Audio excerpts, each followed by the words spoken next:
We're going to start off in the western parts of the country. Clear conditions forecast here as a high pressure system is dominant.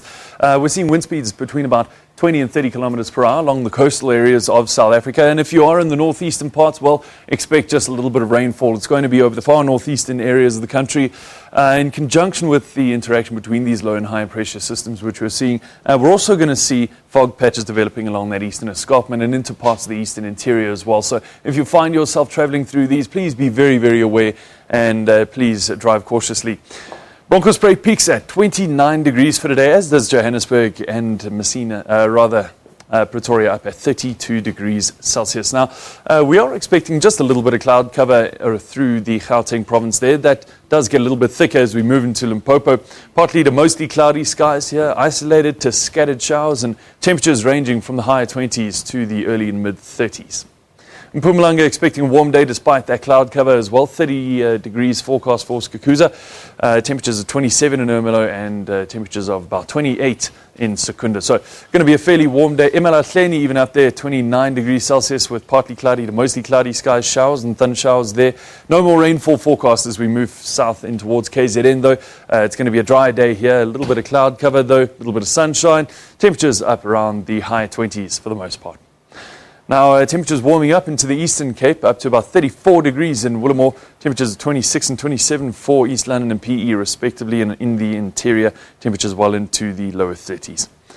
Partly cloudy to clear skies forecast for that region, but moving into the Western Cape, it's going to be clear entirely. We're going to see sunshine all the way throughout the day. It's going to be a beautiful day here in the Western Cape. It's going to be a bit of a warm one there, though, in Lionsburg at 35 degrees Celsius.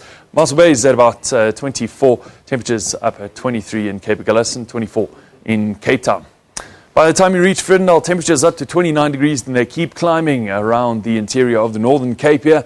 If you're in Sutherland for today, well, it's going to be a hot one, 29 degrees Celsius, 35 for Uppington, and temperatures in Kimberley up at about 31 degrees Celsius. Now, it's going to be a sunny one all the way throughout the entire Northern Cape province, but we're going to see just a little bit of a partly cloudy sky coming into the Free State, and that's really over its northern regions, only between about Bothaville and Bethlehem there. The rest of the province should remain fairly sunny all the way throughout the day. No rainfall whatsoever in the Free State and no rainfall forecast for the Northwest province either. Rustenburg's up in the mid to high 20s. Their temperatures in Potchefstroom at about 30 degrees Celsius. Mahikeng sharing the very same maximum temperature for today. By tomorrow, warm, hot and even very hot conditions persisting throughout the interior of the country there. We're going to see a little bit of rainfall coming in towards the southwest. Now, this is due to a low pressure system which moves in from the southwest and then moves along that coastline there. We're going to see showers and thunder showers towards the eastern regions as well, this time with coastal rainfall forecast for the eastern coastline, and the following days, by Tuesday, the very same forecast there. Still going to see some scattered showers penetrating into the northeastern interior, but towards the southwest that clears up. No more rainfall forecast for the southwest, but we are still going to see some cloud cover despite this hot to very hot conditions persist. That's where we're going to leave your weather for now. Stay tuned though, there's a lot more coming up on the show.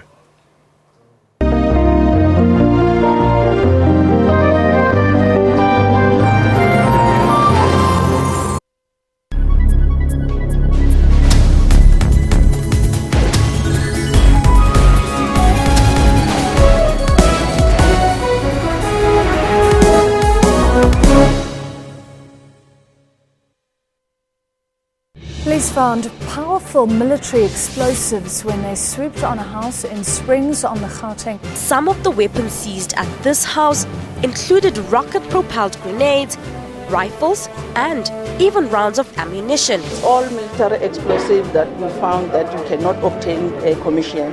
The weapons found at the house not only had the potential to cause major damage to property, but they also put many lives at risk. I could have lost any one of my family members, or most of my family members. Water-wise, water is an essential need. The scarcity of it could lead to loss of many lives, including livestock, plants, and much more. It requires us to use it sparingly and responsibly in times of need, failing which our taps and sanitation will not function. For more on water and weather issues, stay tuned to News Today, every Friday at 4:45 Central African Time. SABC News, making you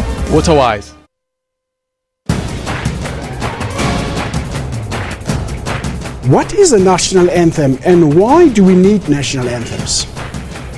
A national anthem becomes an instrument to foster social cohesion, identity, to create a sense of identity of a country. It does happen that people feel that they cannot commit to what the national anthem does. Unity is not formed from the sky. People don't just despise the national anthem, but it is because of certain things that are actually happening. The issue of languages, for instance, the issue of apartheid statues and monuments.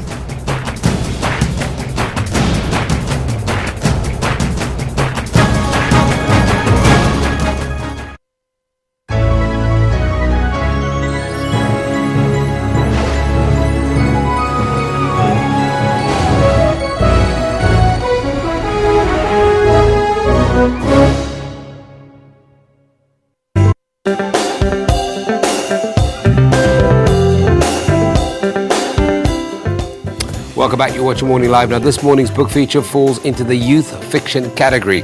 Gabi's love for horses, and more especially her own Brigadier, knows no bounds. Gabi's also very special, and her ability to see things are the very things that haunt her. Now author Marga Jonker joins me to talk about the latest offering, Brigadier and the Spirit Pony. She joins us from our Cape Town studios. Marga, thank you very much for joining me. And maybe for the benefit of our viewers, can you give me a brief synopsis on your latest offering?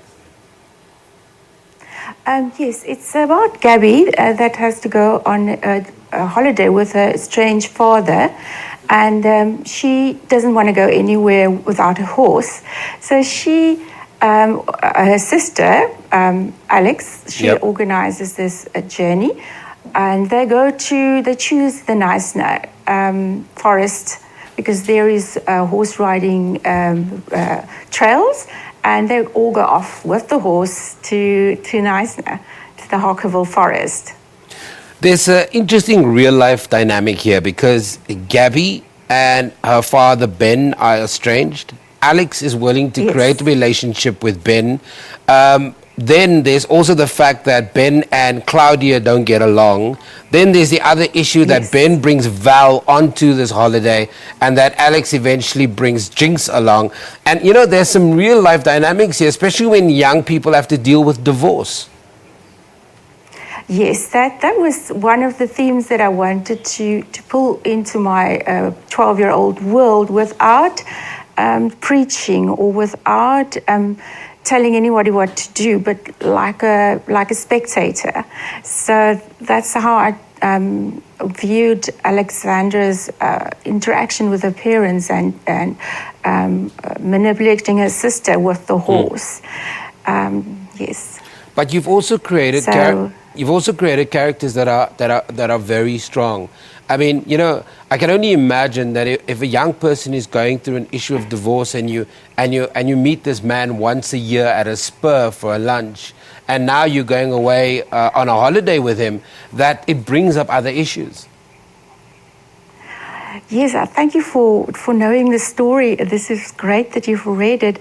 Yes, I've got 3 of my own children, and we are a family with quite an open house. So I've had chances to speak to teenagers and even my own friends that was in situations like this with their children. And I like to listen. I don't always have answers. And what I try to do here is to look at the situation. Here we have 2 parents, 2 houses, 2 different households.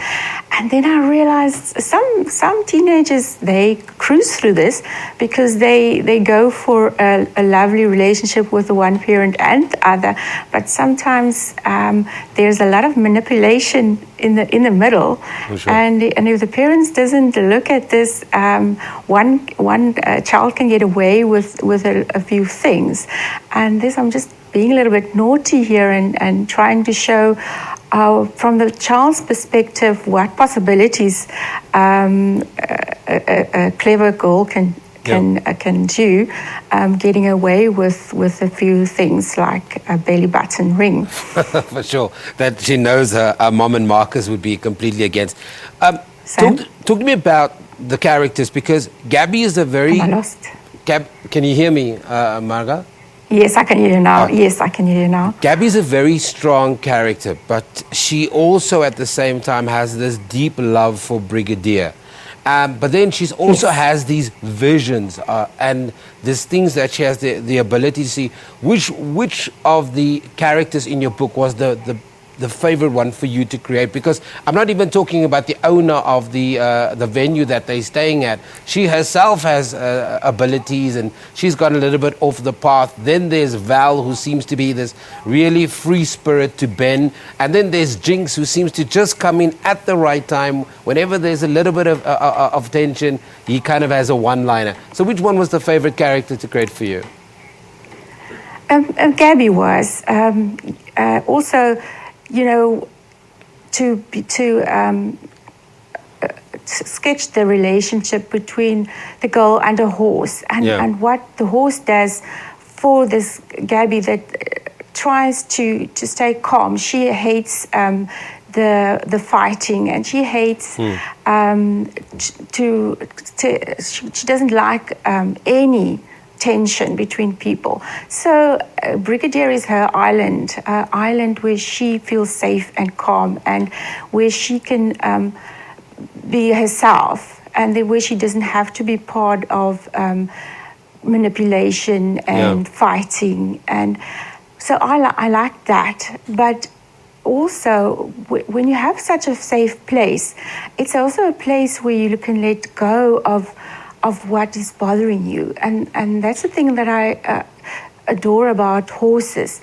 You know, they represent for me hope and love and belief, but they also represent a way to handle problems, and that way is running away. A horse is a flight person. When there's tension, even if it's a plastic bag, the horse will resort to running away. And I think that's what's Gabi doing. She's running towards the horse, but she's running away from the interaction of the family. And then she starts, or she has this little black pony that she sees when no one else sees it. And that's a thing that I have seen with very calm and children that sort it out. They always have a little place where they give away their vulnerabilities, and that's what I like about Gabi. She's subtle about what makes her feel uncomfortable, but then the whole atmosphere of the Knysna forest pulls her into another dimension where she doesn't understand what she sees, and there's definitely the forest becomes a person. Marga, we're going to have to leave it there, but thank you very much from our Cape Town studios. That's Marga Jonker. She's the author of Brigadier and the Spirit Pony. I'll tell you one thing. There is a scene, though, where Gabi gets lost in the Knysna forest. I'm not going to give away more than that, but the book is available. It falls under the youth fiction category. We take an ad break and get it.